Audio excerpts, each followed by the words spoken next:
ఏంటి కేఎస్ ప్రసాద్ గారు నిన్న అమరావతి మోదీ గారు దౌడు తీస్తున్నదని చెప్పి మీసం మెలేస్తున్నాడు బాలకోటి గారు. అంటే మీరు అమరావతి సభ అన్నారు కాబట్టి సొడబ్బా పరడబ్బా స్వామి డబ్బా, అవుట్కమ్ ఏమో చాక్లెట్.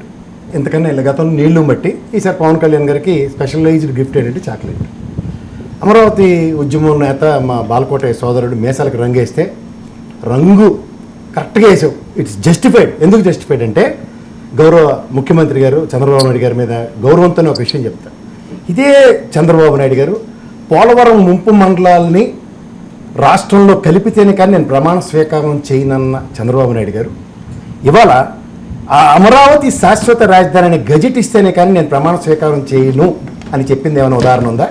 రెండోది, నిన్న మా అమరావతి ఉద్యమం పేరుతో ఇన్నాళ్ళ దాకా బాలకోట అనే ఒక మేధావిని ఒక ఉద్యమకారుణ్ణి తయారు చేసిన అమరావతి గ్రౌండ్లో నిన్న వెనక నుంచి వెళ్ళారా ముందు నుంచి వెళ్ళారంటే త్యాగదనులైన రైతులు, అంటే మీ మేధా సంపత్తికి మీకు తెలియని విషయాలు వాళ్ళకి తెలిసే అమరావతి శాశ్వత రాజధానిగా గజెట్ ఇవ్వండి అంటే గౌరవ చంద్రబాబు గారి ఇక్కడ స్క్రోలింగ్ కదా సార్, ఇదే డిబేట్లో మాట్లాడుకున్నాం.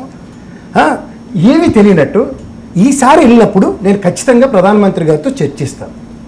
Is it the right thing? 11 నెలలు పొద్దయింది, రేపు జూన్ నెలకి సంవత్సరం కంప్లీట్ అవుతుంది government. So plan of action towards Amaravati ఈ రోజు దాకా జస్టిఫైడ్ కాదు. రెండోది, ఇదే గౌరవ ప్రధాని నరేంద్ర మోడీ గారు 2015లో అక్టోబర్ 22లో పునాది రాయేసింది కూడా ఆయనే. తదనంతరం ఒక ఫెడరల్ సిస్టంలో గౌరవప్రదమైన పదవుల్లో ఒక ముఖ్యమంత్రి చంద్రబాబు గారు మారచ్చు, జగన్మోహన్ రెడ్డి ఇప్పుడు మారి మళ్ళీ చంద్రబాబు గారు కాదండి. ఇంకేమైనా అనుమానం ఉందా గెజెట్ రాకపోతే? నేను చెప్పిన తర్వాత అనుమానం కాదో పరుగులు పరిగెడితే గుర్రాలు ఎగిరితే ఒకసారి చెప్తాను. దాన్ని బట్టి అప్పుడు మేధావులు కదా ప్రసాద్ గారు మాట్లాడవచ్చా? అడగండి. నేను మాట్లాడినది మాట్లాడి ఏం మాట్లాడే అడగండి, సమయం ఇస్తాను ఏముంది అడగండి. కాదు ప్రసాద్ గారు, మీరు అలా చెప్తుంటే వింటుంటే రామకీర్తన లాగా ఉంటుంది తప్ప ప్రజలకు ఏమర్థం అవుతుంది? అది ప్రశ్న కాదు కదా, అది కామెంట్. విభజన చట్టంలో అమరావతికి రాజధాని కట్టుకోమనే మాట ఉందా లేదా? అదే ఉన్నాడు. ఇప్పుడు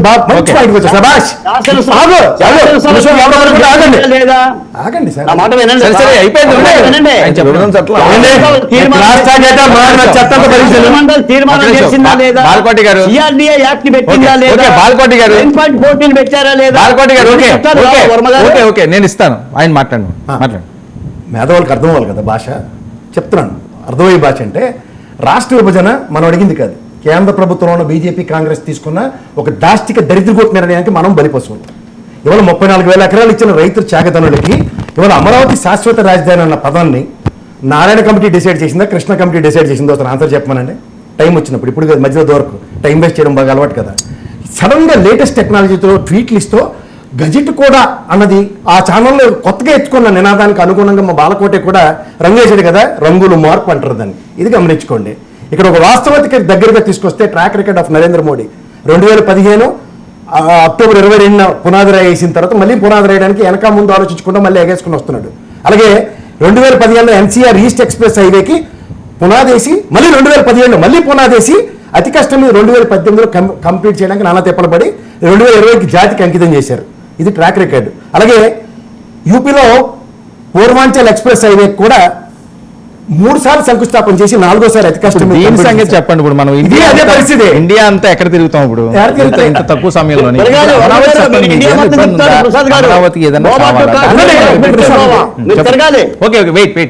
బాల్కోటే నెక్స్ట్ టర్మ్ లో అసలు ఒక్క వర్డ్ రాదు మీ నోటంపట. ఎందుకంటే మధ్యలో మీకు అవకాశం ఉంది అక్కడ వర్మ గారిని చుట్టూ చెప్పండి, ఏం అర్థం కాకూడదు.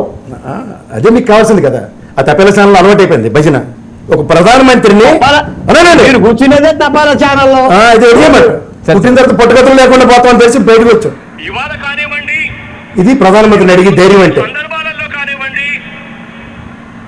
విభజన సంబంధించిన హామీల దగ్గర నుంచి పోలవరం నుంచి ప్రత్యేక హోదా వరకు, విశాఖపట్నం స్టీల్ ప్లాంట్ నుంచి రైల్వే జోన్ వరకు, ఇలా పలు అంశాల మీద పలు సందర్భాలలో మీకు చేసిన పలు విజ్ఞప్తులు మీరు సానుకూలంగా పరిగణలోకి తీసుకుని పెద్ద మనసుతో వాటిని అంటే పెద్ద మనసుతో పరిగణలోకి తీసుకోలేదు గత 5 సంవత్సరాల tenure. Please understand mister Balakotaiah. ఇదే నరేంద్ర మోడీని వాళ్ళు తీసుకొచ్చి మీరు భజన కార్యక్రమం చేస్తుంటే మా చెడు రంజుకుంది. మీకు మాట చెప్తా, 7 లక్షల ప్రజలు అన్నారు సంతోషం. ఎంతమంది ప్రజలు వచ్చారో చాలా సంతోషం. 3 కోట్ల అన్నం పెట్టారు, కృతజ్ఞతలు. ఇది తప్ప పవన్ కళ్యాణ్ గారికి చాక్లెట్, చంద్రబాబు నాయుడు గారికి బిస్కెట్, ఓవరాల్గా మీరు ఇంకో 40,000 పైచీలకు ఎకరాలు దండుకోవడానికి ఇంకో బిస్కెట్ అన్న కార్యక్రమమే తప్ప వాస్తవానికి ఈరోజు మీకు నిజంగా చెప్తున్నాను, గౌరవప్రదంగా సెంట్రల్ గవర్నమెంట్కి అలొకేట్ చేసిన ల్యాండ్లో ఇవాళ ఆర్బీఐ లేని దుస్సాహ స్థితిలో ఆంధ్రప్రదేశ్ రాష్ట్రం ఉంది. అన్ని రాష్ట్రాలకి ఆర్బీఐలు ఉన్నాయి సార్, మనకే లేదు. ల్యాండ్ అలొకేషన్ జరిగిన తర్వాత కూడా 14 నుంచి 19 తర్వాత ఈరోజు వాళ్ళు భూమి పూజ చేసి కనీసం కన్స్ట్రక్షన్ అవుతుంటే అది చూడడానికి వచ్చి ఇది పునఃప్రారంభం ఈ సంవత్సరంలో ప్రగతి సార్ అని చెప్పి ఆయన పరవశించి ఒక 2,000 కోట్లు ఎంతో ఇస్తే ఇది దాతృత్వం అంటారు. ఇది కాకుండా వర్మ గారు దేని గురించి మాట్లాడుతున్నారు ప్రసాద్ గారు? నాకు అర్థం కాదు. అర్థమేసేస్తే కదా నీకు నువ్వు మేధావని డిక్లేర్ చేసుకుంటే బేసిక్ గా బుర్రోడు ఏడవాలి దానికి. నేను అమరావతి అడుగుతున్నది మీరు చెప్పేది ఏంటి నాకు అర్థం కావడం. నీకు అర్థమైతే ఎలా అనుకుంటా ఆ ఛానల్ అలవాటు అయిపోయింది, క్రాస్ క్వశ్చన్ ఉంది కదా నీ సోది పురాణం వెళ్ళి అలవాటు అయిపోయి వాస్తవం మారదు. ఇది కేంద్ర ప్రభుత్వం నిర్వహించవలసిన సంస్థలు ఎక్కడైతే జరగవో అలవాటు అయిపోయింది. కేంద్ర ప్రభుత్వం మళ్ళీ పునఃప్రారంభించే ఏమైనా ఉంటే దానికి ఆయన వస్తే అర్థం చెప్తే ఎలా అంటే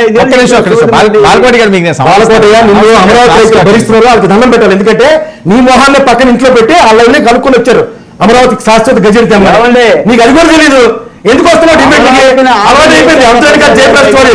వాస్తవం మీరు కష్టంగా ఉంటుంది వాస్తవాలు. ఓకే కేంద్ర ప్రభుత్వం ఎప్పుడైతే పునఃప్రారంభం జరగవో మీరు అడ్డుకోకపోతే మాత్రం ఒక్క నిమిషం అండి బాలకోటి గారు, బాలకోటి నేను ఎవరో మాట్లాడలేదు రాష్ట్రానికి నాకే అర్థం కావట్లేదు ఏం మాట్లాడుతున్నారు. ఒక్క నిమిషం ఇస్తారు కదా మీరు ఇప్పుడు కేంద్ర ప్రభుత్వానికి అలకేట్ చేసిన సంస్థలు ఏమైనా పునఃప్రారంభం ఇప్పుడు ఏంటి అమరావతిలో అభివృద్ధి జరగదనా మీది? జరుగుతుంది. ఐకానిక్ జరుగుతున్నారు. ఓకే మీకు బిట్ క్వశ్చన్ కావాలి చెప్పండి చెప్పండి. వాస్తవం ఎలా ఉంటుందంటే ఇవాళ మీరు ఒక మాట చెప్తున్నాను, ప్రధానమంత్రి గారు ఇవాళ 15,000 కోట్లు కేంద్ర ప్రభుత్వం భరోసాతో వరల్డ్ బ్యాంక్ నుంచి, ఏషియన్ మార్కెటైల్ బ్యాంక్ నుంచి ఇచ్చింది. చూడండి దాన్ని in between 3 to 6 months టెన్యూర్లో 370 crores sanction చేస్తున్నారు. దానికి 4,700 కోట్లు ఐకానిక్ టవర్కి శాంక్షన్ అయింది. ఏది సచివాలయానికి 4,700 కోట్లు డివైడ్ బై 370 కోట్లు వేయండి, ఎన్ని రోజులు టైం పడుతుంది మీకే తెలుస్తుంది ఆన్సర్. రెండోది మీరు ఇంకోటి గమనించండి, తెలంగాణలో కట్టిన సచివాలయం అందులో 4-5 బ్లాక్లు మనకి ఇస్తే ఉన్న దగ్గర 490 కోట్లు అయింది. దీనికి పార్లమెంట్ భవనం 1,200 కోట్లు అఫీషియల్ గజెట్లు రెండును. ఇవాళ మీకు కేంద్ర ప్రభుత్వం గతంలో డ్రైనేజీలకి అండ్ రాష్ట్రానికి ఇచ్చిన అమరావతి నిర్మాణానికి ఇచ్చిన దాంట్లో వీళ్ళు కట్టినవి తాత్కాలిక భవనాలు అని చెప్పారు. అందుకని ఆ రోజు నుంచి మీరు విభజన కమిటీ, శ్రీకృష్ణ కమిటీ ప్రకారం ఎక్కడ కట్టాలన్న దగ్గర అర్థమయ్యే భాష అంటే శంషాబాద్ ఎయిర్పోర్ట్ కట్టారు సార్ మల్లం అనమాట. శంషాబాద్ ఎయిర్పోర్ట్ కట్టిన తర్వాత చుట్టుపక్కల తండాల్లో ఎక్కడైనా 2 నుంచి 4 కోట్లు 10 కోట్లు ట్రేడింగ్ జరిగిందే జరగలేదు రియల్ ఎస్టేట్. ఇదే కోతవేటు దూరం అమరావతి పరిసర ప్రాంతాల్లో లేదా విజయవాడ పరిసర ప్రాంతాల్లో, గుంటూరు పరిసర ప్రాంతాల్లో రాజధాని వచ్చుంటే ట్రేడింగ్ ఎక్కడ అవుతుంది? రియల్ ఎస్టేట్ నిజంగా భూమి అవడం ఎక్కడైనా అవుతుందా? ఇది వాస్తవానికి దూరంగా ఉంది. రెండో పాయింట్ ఇక్కడ మీరు వాస్తవాన్ని ఇంకోటి గమనిస్తే అమరావతి అన్నది వీళ్ళు డిక్లేర్ చేసిన రాజధాని. ఒక జోన్ క్రియేట్ అవ్వాలంటే మనకి ఓల్డ్ సిటీలో ఉన్న హైకోర్టు, లకడికాపూర్లో ఉన్న సచివాలయం ఉన్నప్పుడు ఆ రోజు చంద్రబాబు గారు గౌరవ ముఖ్యమంత్రి స్థానంలో ఉన్నప్పుడు మైక్రోసాఫ్ట్ కానీ నెక్స్ట్ ఐఎస్బి కానీ ఇలాంటి సంస్థలు ఏవైతే వచ్చాయో ఇలాంటి సచివాలయం అన్ని వెనకబడిన సైబరాబాద్ అనేది నిర్మాణం ఏ ప్రాతిపదికన జరిగింది? హైకోర్టు సెక్రటేరియట్లతో ప్రాతిపదికతో జరగలేదు. ఒక డెవలప్మెంట్ కి ఇనిషియేషన్ ఎప్పుడైతే జరుగుతుందో. ప్రసాద్ గారు ఒక విషయం, ఇప్పుడు మీరు ఏం చెప్పాలనుకుంటున్నారు? అమరావతి డెవలప్మెంట్ యాక్టివిటీ ఉంది, అమరావతి రాజధాని డెవలప్ అవుతుంది, అదేనా? ఎలా అవుతుంది? సచివాలయం అవ్వదని మీ అనుమానం? అవ్వదని కాదు సార్, మీరు వాస్తవానికి దగ్గర చెప్తున్నాను. ఒక హ్యాపీ ఇప్పుడు ఏం చేయాలి?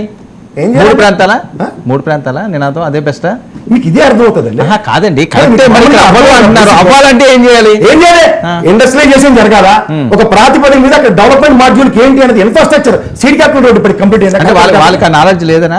ఉందో లేదు వాళ్ళు తెలుసుకోవాలి. చాక్లెట్ రోడ్ చిత్రం వేయించుకుంటే సరిపెట్టుకుని దానికి వాస్తవం ఇంత కఠినంగా ఉంటుంది. ఇంకో మాట చెప్తున్నాను, ఇవాళ సైబరాబాద్ ఇందాక బాలకోట చెప్పినట్టు పరుగు అందుకోవడానికి కారణం ఏంటంటే ఒక డెవలప్మెంట్ మాడ్యూల్ ఒక హైయెస్ట్ హ్యాపనింగ్ సిచ్యువేషన్ హ్యాపన్ అయిన తర్వాత ఆటోమేటిక్గా ఎంటైర్ సైబరాబాద్ డెవలప్మెంట్ మాడ్యూల్ సంతరించుకుంది. ఇప్పుడు దానికి సైబరాబాద్ అని నామకరణం అయింది. కానీ అమరావతి నామకరణం చేసిన తర్వాత అక్కడ డెవలప్మెంట్ మాడ్యూల్ సంతరించుకోలేదు. ఎందుకంటే ఇవాళ అమరావతికి గజిటు లేదు. దానికి చెప్పండి వెంకటరెడ్డి అదవలేదు. చెప్పండి. ఇప్పుడు వీళ్ళకి అర్థమయ్యే భాషలో చెప్పాలంటే మొదటి పద్మనాభం పేరు మార్చుకున్నాడు. వెళ్ళి మున్సిపల్ ఆఫీసులో చలన కట్టిన పేరు మొదగడ పద్మనాభ రెడ్డి అని పెట్టుకోవడానికి అక్కడి నుంచి అఫీషియల్ అయింది. కానీ మొదగడ పద్మనాభం పిలుస్తాడు, ఇవాళ మొదగడ పద్మనాభ రెడ్డి అని రాసుకుంటున్నాడు. అలాగే అమరావతి రాజధాని అంటే సెంట్రల్ గవర్నమెంట్ గజెట్ ఇవ్వాలి. సర్వే ఆఫ్ ఇండియాలో డిప్యూటీ హోమ్ మినిస్టర్ డిక్లేర్ చేసాడు, అది కాదు. ఇట్ హ్యాపనింగ్ అంటే Okay. దాని కంటిన్యూషన్ కావాలంటే 10 ఏళ్ళైనా అదే ప్రధానమంత్రి, ముఖ్యమంత్రి అయితే మారారు. Okay. కానీ వాళ్ళకి రాష్ట్రం మీద చిత్తశుద్ధి లేదన్న విషయం గ్రహించకుండా యాజ్ ఇఫ్ మళ్ళీ తీసుకొస్తే ఏమైంది?